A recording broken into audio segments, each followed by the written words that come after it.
Hi friends ಹಾಗೂ ಎಲ್ಲ ನನ್ನ ಕುಟುಂಬದವರೇ, ನಮಸ್ತೆ ಎಲ್ಲರಿಗೂ. ಹೇಗಿದ್ದೀರಿ ಎಲ್ಲರೂ? ನಾನಂತೂ ಸೂಪರ್ ಆಗಿದ್ದೀನಿ. ನಂತರ ನೀವು ಕೂಡ ಸೂಪರ್ ಆಗಿದ್ದೀರಿ, ಇರ್ತೀರಿ ಅನ್ನೋದೇ ನನ್ನ ಭಾವನೆ. ಬನ್ನಿ, ಇವತ್ತೊಂದು ಸ್ಪೆಷಲ್ ಏನೋ ತೋರಿಸೋಣ ಅಂತ ಹೊರಟಿದ್ದೀನಿ ನಾನು. ಸ್ಪೆಷಲ್ ಏನಲ್ಲ, ಸುಮ್ಮನೆ ಹೇಳಿದೆ ಅಷ್ಟೇ, ಎಲ್ರಿಗೂ ಗೊತ್ತಿರುವಂಥದ್ದೇ. ಆದರೆ ನಾನು ಈಗ ಸುಮಾರು ಸಮಯದಿಂದ ವಾರದಲ್ಲಿ ಒಂದು 3 ಸರ್ತಿ ಆದರೂ ಅದನ್ನು ಯೂಸ್ ಮಾಡ್ತಾ ಇರ್ತೀನಿ. ಏನದು ತೋರಿಸ್ತೀನಿ ಬನ್ನಿ.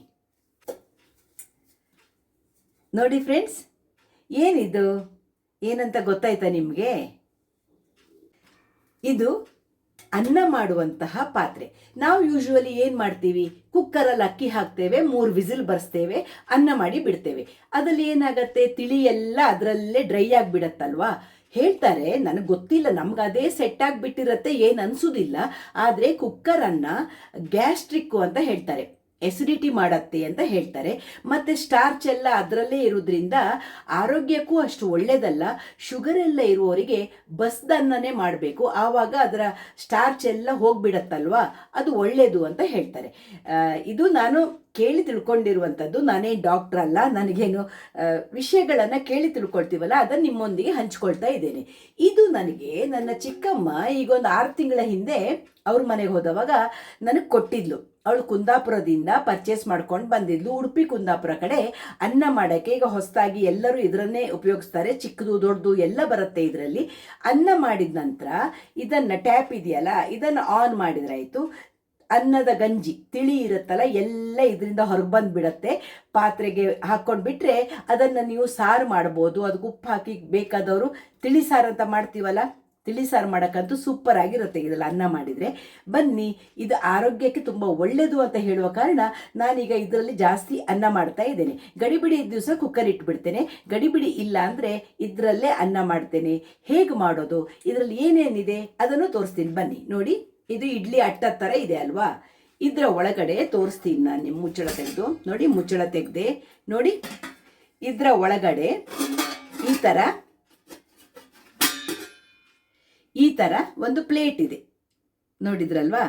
ಅದಕ್ಕೆ ಕೆಳಗಡೆ ಭಾಗಕ್ಕೆ ಟ್ಯಾಪ್ ಫಿಕ್ಸ್ ಆಗಿದೆ. ನೀವೇನು ಮಾಡಬೇಕು, ಕೆಳಗಡೆ ಒಂದಷ್ಟು ನೀರು ಹಾಕಿ ಈ ಪ್ಲೇಟ್ ಇಡಬೇಕು. ಇದ್ರ ಮೇಲೆ ಅಕ್ಕಿ ಹಾಕಬೇಕು. ಇದ್ರ ಮೇಲೆ ಅಕ್ಕಿ ಹಾಕಿ ಅದು ಮುಚ್ಚಿ ಇಟ್ಟು ನಾವು ಒಂದು 20 ನಿಮಿಷ ಬೇಯಿಸಬೇಕು. ಆವಾಗ ನಮಗೊಂದು ಅಂದಾಜು ಬರುತ್ತೆ, ಪರಿಮಳ ಬರೋಕ್ಕೆ ಶುರುವಾಗತ್ತೆ ಅನ್ನ ಆಗಿರೋದು. ಆವಾಗ ಒಂದ್ಸಲ ತೆಗೆದು ನೋಡಿ, ಕರೆಕ್ಟ್ ಆಗಿದೆ ಅಂದರೆ ಗ್ಯಾಸ್ ಆಫ್ ಮಾಡಿ ಬಿಡಿ. ಆಮೇಲೆ ಈ ಟ್ಯಾಪ್ ಆನ್ ಮಾಡಿ ತಿಳಿ ಬಸ್ದು ಬಿಟ್ಟರೆ ಇದರೊಳಗೆ ಬಿಸಿ ಬಿಸಿ ಅನ್ನ ಹಾಗೆ ರೆಡಿಯಾಗಿ ಇರುತ್ತೆ ಊಟಕ್ಕೆ. ನಾನೀಗ ನಿಮಗೆ ಅನ್ನ ಮಾಡಿ ತೋರಿಸ್ತೇನೆ ಬನ್ನಿ. ನೋಡಿ ಫ್ರೆಂಡ್ಸ್, ನಾನೀಗ ಗ್ಯಾಸ್ ಮೇಲೆ ಪಾತ್ರೆ ಇಟ್ಟೆ. ಇದಕ್ಕೀಗ ನಾನು ನೀರು ಹಾಕಿದೆ, ಹಾಗೆ ಗ್ಯಾಸ್ ಆನ್ ಮಾಡಿದೆ.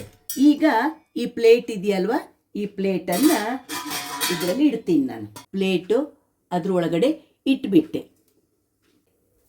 ನೀವು ನೀರು ಬಿಸಿಯಾದ ನಂತರ ಅಕ್ಕಿ ಹಾಕಿದ್ರೂ ಬರುತ್ತೆ. ನಾನು ಈಗಲೇ ಅಕ್ಕಿ ಹಾಕಿ ಬಿಡ್ತೀನಿ. ಅಕ್ಕಿನ ಮೊದಲೇ 3-4 ಸಲ ಚೆನ್ನಾಗಿ ತೊಳೆದು ರೆಡಿ ಮಾಡಿ ಇಟ್ಕೊಂಡಿದ್ದೆ. ನಾನು ಒಂದಿಷ್ಟು ದೊಡ್ಡ ಕಪ್ಪಲ್ಲಿ 2 ಲೋಟ ಅಕ್ಕಿ ತಗೊಂಡಿದ್ದೀನಿ. ಈಗ ಇದಕ್ಕೆ ನಾನು ನೀರು ಹಾಕ್ತೀನಿ.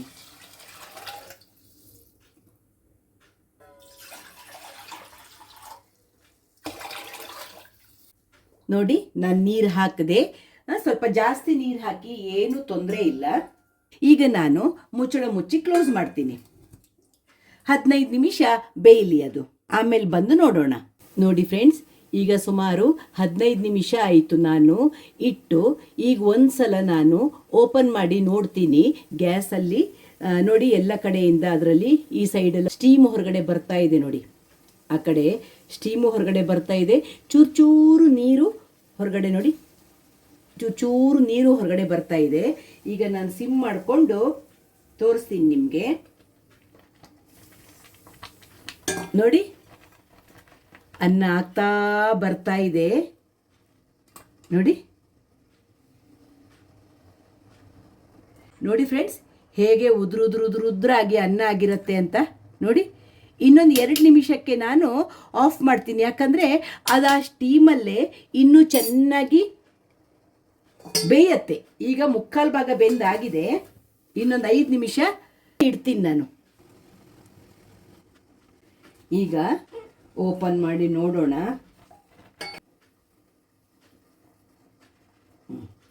ಈಗ ಅನ್ನ ಚೆನ್ನಾಗಿ ಬೆಂತು. ಈಗ ನಾನು ಗ್ಯಾಸ್ ಆಫ್ ಮಾಡಿದೆ. 24 ನಿಮಿಷ ಆಯಿತು ನಂದು ಅನ್ನ ಆಗೋಕ್ಕೆ, ಪರ್ಫೆಕ್ಟಾಗಿ ಆಗೋಕ್ಕೆ. ನೋಡಿ, ಉದುರಾಗಿ ಅನ್ನ ರೆಡಿ ಆಯಿತು. ಈಗ ನಾನು ಏನು ಮಾಡ್ತೀನಿ ಅಂದರೆ ಇದನ್ನು ಕ್ಲೋಸ್ ಮಾಡಿ, ಅದು ಬಿಸಿಲೇ ಇರಲಿ, ನಾನು ನಿಮಗೀಗ ತೋರಿಸ್ತೀನಿ ನೋಡಿ.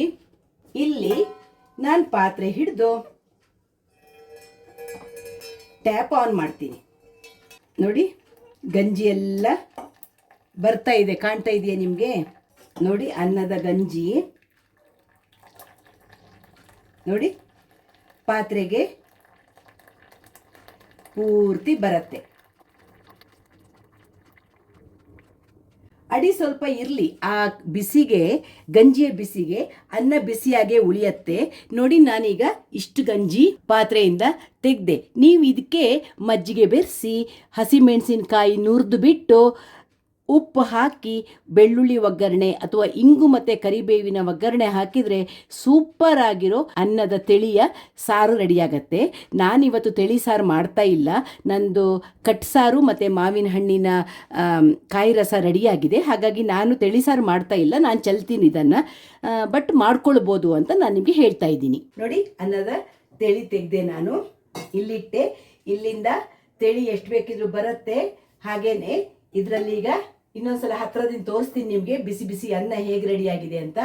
ನೋಡಿ, ಬಿಸಿ ಬಿಸಿ ಬಿಸಿ ಅನ್ನ ಹೇಗೆ ರೆಡಿ ಆಯಿತು ನೋಡಿ. ನೋಡಿ, ಈ ಅನ್ನ ತಿಳಿ ತೆಗೆದಿರುವಂತಹ ಅನ್ನ ಆರೋಗ್ಯಕ್ಕೆ ಒಳ್ಳೆಯದು ಅಂತ ಹೇಳ್ತಾರೆ. ಕುಕ್ಕರಲ್ಲಿ ಮಾಡಿದರೆ ನಿಮಗೆ 12-13 ನಿಮಿಷಕ್ಕೆ ಅನ್ನ ಆಗತ್ತೆ.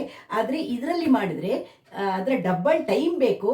ಬಟ್ ಆರೋಗ್ಯಕ್ಕೆ ಅದಕ್ಕಿಂತ ಇದು ತುಂಬ ಒಳ್ಳೆಯದು. ಯಾಕಂದರೆ ಸ್ಟಾರ್ಚ್ ಪೂರ್ತಿ ನಮ್ಮ ಹೊಟ್ಟೆಗೆ ಹೋಗುತ್ತಲ್ವ. ನಾವು ಕುಕ್ಕರಲ್ಲಿ ಭತ್ತನ್ನ ಮಾಡ್ತೀವಿ, ಪೂರ್ತಿ ಅದರ ಸ್ಟಾರ್ಚ್ ನಮ್ಮ ಹೊಟ್ಟೆಗೆ ಹೋಗುತ್ತೆ.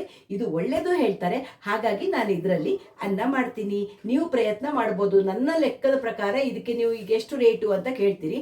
ನನಗೆ ಚಿಕ್ಕಮ್ಮ ಕೊಟ್ಟಿರೋದು, ನನಗೆ ರೇಟ್ ಗೊತ್ತಿಲ್ಲ, 1000 ಚಿಲ್ಲರೆ ಇರಬೇಕು, 1300-400 ಇರಬಹುದು ಅಂತ ನನ್ನ ಲೆಕ್ಕಾಚಾರ. ಇದು ಚಿಕ್ಕದು, ಇದರಲ್ಲಿ ಯಾವ ಸೈಜ್ ಬೇಕಿದ್ರೂ ಸಿಕ್ಕತ್ತೆ, ದೊಡ್ಡದು ಬೇಕಿದ್ರೂ ಸಿಕ್ಕತ್ತೆ. ಅರ್ಧ ತಿಳಿ ನಾನು ತೆಗೆದು ಪಾತ್ರೆಗೆ ಹಾಕಿ ಇಟ್ಟೆ. ಇನ್ನು ಅರ್ಧ ತಿಳಿ ಅದರಲ್ಲಿ ಅಡಿಗಡೆ ಇರುತ್ತಲ್ವ, ಅದು ಕುದಿ ಇರುವುದಕ್ಕಾಗಿ ಕ್ಲೋಸ್ ಮಾಡಿ ಇಟ್ಟರೆ ಇನ್ನು 1-1.5 ಗಂಟೆ ಬಿಸಿ ಅನ್ನ ಇದರಲ್ಲಿ ಇದ್ದಿರುತ್ತೆ. ಹಾಗಾಗಿ ನಾನು ನಿಮಗೆ ತೋರಿಸೋಣ. ನಿಮಗೂ ಇಷ್ಟ ಆದರೆ ಆನ್ಲೈನಲ್ಲೂ ಸಿಗತ್ತೆ ಅಂತ ಕಾಣುತ್ತೆ, ನೋಡ್ತೀನಿ ನಾನು. ಆನ್ಲೈನಲ್ಲೂ ಇದ್ದರೆ ನಿಮಗೆ ನನ್ನ ಡಿಸ್ಕ್ರಿಪ್ಷನ್ ಬಾಕ್ಸಲ್ಲಿ ಅದರ ಲಿಂಕು ಕೊಟ್ಟಿರ್ತೇನೆ. ಇದು ನನಗೆ ನನ್ನ ಚಿಕ್ಕಮ್ಮ ಗಿಫ್ಟ್ ಮಾಡಿರುವಂಥದ್ದು. ಹಾಗಾಗಿ ನನಗೆ ರೇಟ್ ಕರೆಕ್ಟಾಗಿ ಗೊತ್ತಿಲ್ಲ, ನನಗೆ ತುಂಬ ಯೂಸ್ ಆಗ್ತಾ ಇದೆ, ಅದಕ್ಕೆ ನಿಮಗೂ ತೋರಿಸೋಣ ಅಂತ ನಾನು ಇವತ್ತು ಈ ವಿಡಿಯೋ ಮಾಡಿದೆ. ಹೇಗನ್ನಿಸ್ತು? ಶ್ಯಾಮಲಾ ಬ್ಲಾಗ್ಸ್ ಇಷ್ಟ ಆಗುವವರು ಒಂದು ಲೈಕ್ ಮಾಡಿ, ಶೇರ್ ಮಾಡಿ, ಸಬ್ಸ್ಕ್ರೈಬ್ ಮಾಡಿ. ಸಿಗ್ತಾ ಇರೋಣ ಒಳ್ಳೊಳ್ಳೆ ವಿಡಿಯೋಗಳ ಜೊತೆ. ಬಾಯ್, ಎಲ್ಲರಿಗೂ ನಮಸ್ತೆ.